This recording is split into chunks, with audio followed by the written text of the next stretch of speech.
In the last week or so, Japanese motorcycle magazine Young Machine have been circulating rumours that Kawasaki are working on a mid-capacity version of their retro Z900 RS based upon the Z650 platform. Young Machine have a habit of getting these things right, so in today's video, we'll look at some of the speculation from across the web, as well as which bikes the rumoured Z650 RS would have to go up against. But before we get started, if you're new here and you want to see more of the latest motorcycle news and rumours right here on YouTube, then please do remember to hit subscribe. So let's take a look at the renderings that Young Machine posted, which started this whole thing off. It essentially looks like a pretty quick Photoshop job, which takes the top half and front mudguard of the Z900 RS and plonks it onto the bottom half of the current Z650. There are no additional details on the engine, no retro looking exhaust, it's just a quick cut and shut. But to be fair to Young Machine, they could well be onto something. After all, Yamaha did a similar job on their MT-07, turning it into the XSR 700 with minimal effort. Essentially, it gives them another bike on the market with very little in the way of R&D costs, and naked bikes in this 650 area sell well, especially if they have a bit of character, so why wouldn't Kawasaki follow suit? They've already done something pretty similar with their Z900, turning it into the Z900 RS. It's largely the same chassis, it's the same 948cc inline 4, albeit tuned down for a bit more mid-range, the same suspension and similar if slightly improved brakes. The only major changes are stylistic in order to mimic the looks of the iconic Kawasaki Z1 introduced way back in 1972. There's a more rounded tank, a retro headlight, the TFT dash makes way for more traditional clocks, and it uses a revised longer subframe and seat with a little flick to the tail section to give it that proper old school Japanese muscle bike look. The Z650 is the smaller sibling of the Z900 upon which the RS is based, and it's ripe for the same treatment. I personally owned a Kawasaki ER6N back when I started this channel, which is the precursor to the current Z650 with pretty much the same specs and engine, and I loved it. There was enough power for a bit of fun, and the handling was good enough, but it was also practical and an economically sensible bike to both buy and run.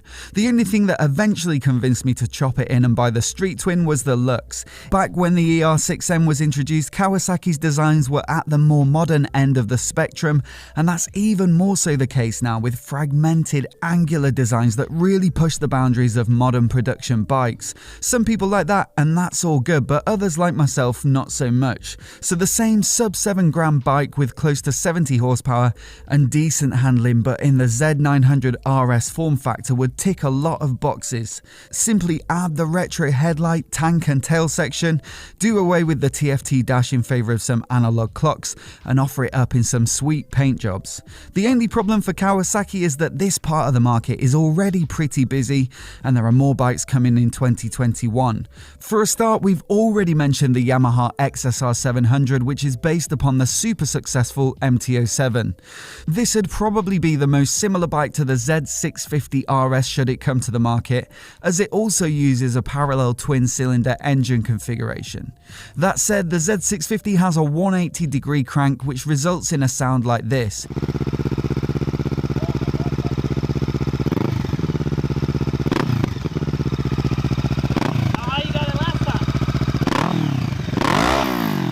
Whereas the MT and XSR use a cross-plane crank to give it more of a sweet sound.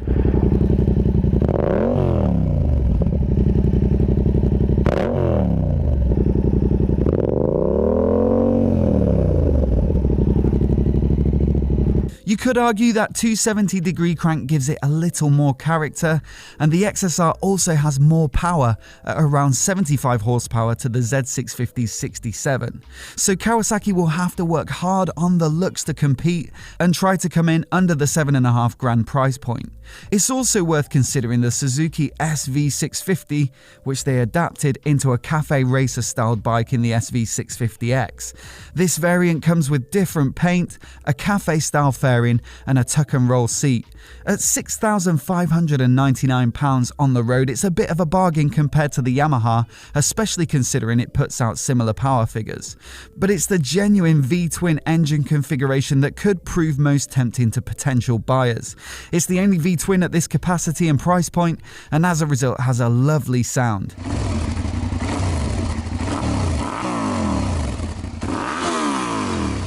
Essentially, this is what Yamaha were trying to mimic along with other manufacturers when they put the cross-plane crank into their parallel twins.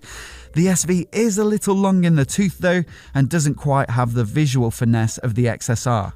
Honda's CB650R would also be a crucial competitor for the Z650 RS if it does indeed come to the market in 2021.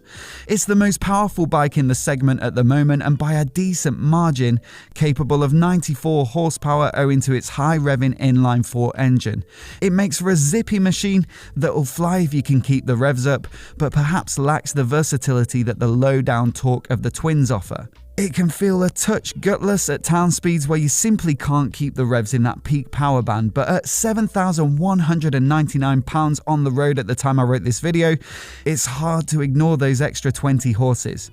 On top of the Japanese bikes, Triumph are also set to enter the 650 naked segment next year in the form of their rebooted Trident. We've only seen the concept so far, but I was lucky enough to see it in the flesh at the London Design Museum a few weeks ago. And from that initial all-white model, you can still see that it will work the retro angle a little in the shape of the tank, the clock and the headlight. But what's more exciting about this bike is that it could well challenge the CB for power using a triple-cylinder engine that must be in some part derived from the previous generation Street 650 That bike was good for over 100 horsepower, but personally I think the Trident's success will come down to whether it can get anywhere near that $7,000 price point that the Japanese bikes are hovering around.